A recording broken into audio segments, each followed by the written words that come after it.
राधे कृष्ण भगवान की जय। निर्जला एकादशी व्रत कथा की जय। आइए भक्तों, आज निर्जला एकादशी व्रत कथा को हम सुनते हैं। इस एकादशी को करने वाला मनुष्य सभी पापों से मुक्त हो जाता है। जो सच्चे मन से जाप करता है और इस निर्जला एकादशी का व्रत करता है, उसकी समस्त मनोकामनाएं पूर्ण होती हैं और वह समस्त पातकों से निर्भर हो जाता है और निर्भय होकर भगवान की शरणागति को जाता है और अंत में मुक्ति को प्राप्त करता है। युधिष्ठिर ने कहा, हे जनार्दन, अपरा का सारा महात्मा मैंने सुना लिया। अब जेठ के शुक्ल पक्ष में जो एकादशी हो उसका वर्णन कीजिए। भगवान श्री कृष्ण बोले, हे राजन, इसका वर्णन परम धर्मात्मा सत्यवती नंदन व्यास जी करेंगे, क्योंकि ये संपूर्ण शास्त्रों के तत्वज्ञ और वेद वेदांगों के पारंगत विद्वान हैं। तब वेद व्यास जी कहने लगे, दोनों ही पक्षों की एकादशियों को भोजन नहीं करें। द्वादशी को स्नान आदि से पवित्र हो फूलों से भगवान केशव की पूजा करके नित्य कर्म समाप्त होने के पश्चात पहले ब्राह्मणों को भोजन देकर अंत में स्वयं भोजन करें। हे राजन, जनना शौच और मरना शौच में भी एकादशी को भोजन नहीं करना चाहिए। यह सुनकर भीमसेन बोले, परम बुद्धिमान पितामह, मेरी उत्तम बात सुनिए।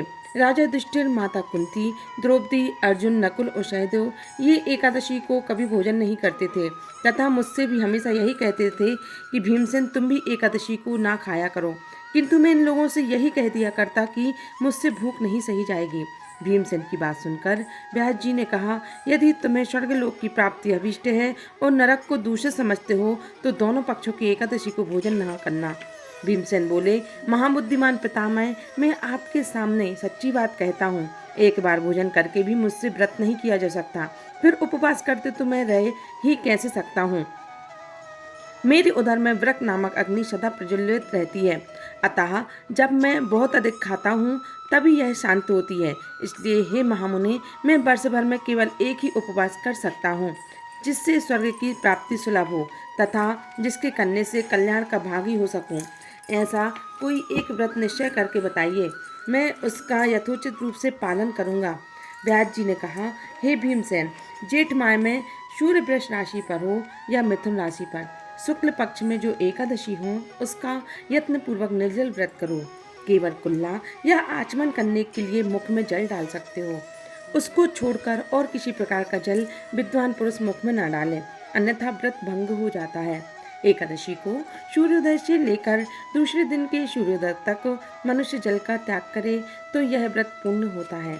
तदंतर द्वादशी को निर्मल प्रभात में स्नान करके ब्राह्मणों को विधि पूर्वक जल और सुवर्ण का दान करें। इस प्रकार कार्य पूरा करके जितेंद्रिय पुरुष ब्राह्मणों को साथ भोजन करे। वर्ष भर में जितनी एकादशियां होती हैं उन सब का फल निर्जला एकादशी के सेवन से मनुष्य प्राप्त कर लेता है, इसमें तनिक भी संदेह नहीं है। शंख चक्र और गदा धारण करने वाले भगवान केशव ने मुझसे कहा था कि यदि मानव सबको छोड़कर एकमात्र मेरी शरण में आ जाए और एकादशी को निराहार रहे तो वह सब पापों से छूट जाता है। एकादशी का व्रत करने वाले पुरुष के पास विशालकाय, विकराल आकृति और काले रंग वाले दंड पाशधारी भयंकर यमदूत नहीं जाते। अंतकाल में पीताम्बरधारी, सौम्य स्वभाव वाले, हाथ में सुदर्शन धारण करने वाले और मन के समान वेगशाली विष्णु दूत आकर इस वैष्णव पुरुष को भगवान विष्णु के धाम में ले जाते हैं। अतः निर्जला एकादशी को पूर्ण यत्न करके उपवास करना चाहिए। तुम भी सब पापों की शांति के लिए यत्न के साथ उपवास और श्री हरि का पूजन करो। स्त्री हो या पुरुष, यदि उसने मेरु पर्वत के बराबर भी महान पाप किया हो तो वह सब एकादशियों के प्रभाव से भस्म हो जाता है। जो मनुष्य उस दिन जल के नियम का पालन करता है वह पुण्य का भागी होता है। उसे एक एक पहर में कोटि कोटि स्वर्ण मुद्रा दान करने का फल प्राप्त होता सुना गया है। मनुष्य निर्जला एकादशी के दिन स्नान, दान, जप, होम आदि जो भी करता है वह सब अक्षय होता है। यह भगवान श्री कृष्ण का कथन है। निर्जला एकादशी को विधि पूर्वक उत्तम रीति से उपवास करके मानव वैष्णव पद को प्राप्त कर लेता है। जो मनुष्य एकादशी के दिन अन्न खाता है वह पाप का भोजन करता है। इस लोक में वह चंडाल के समान है और मरने पर दुर्गति को प्राप्त होता है। जो जेठ के शुक्ल पक्ष में एकादशी को उपवास करके दान देंगे वे परम पद को प्राप्त होंगे। जिन्होंने एकादशी को उपवास किया है वे ब्रह्म हत्यारे, शराबी, चोर और गुरुद्रोही होने पर भी सब पातकों से मुक्त हो जाते हैं। हे कुंती नंदन, निर्जला एकादशी के दिन श्रद्धालु स्त्री पुरुषों के लिए जो विशेष दानों कर्तव्य विहित हैं उसे सुनो। उस दिन जल में शयन करने वाले भगवान विष्णु का पूजन और जलमयी धेनु का दान करना चाहिए अथवा प्रत्यक्ष धेनु या घृतमयी धेनु का दान उचित है। पर्याप्त दक्षिणा और भांति भांति के मिष्ठानों द्वारा यत्न पूर्वक ब्राह्मणों को संतुष्ट करना चाहिए। ऐसा करने से ब्राह्मण संतुष्ट होते हैं और उनके संतुष्ट होने पर श्री हरि मोक्ष प्रदान करते हैं। जिन्होंने शम, दम और दान में प्रवृत्त हो श्री हरि की पूजा और रात्रि में जागरण करते हुए इस निर्जला एकादशी किया है, उन्होंने अपने साथ ही बीती हुई 100 पीढ़ियों को और आने वाली 100 पीढ़ियों को भगवान वासुदेव के परम धाम में पहुंचा दिया है।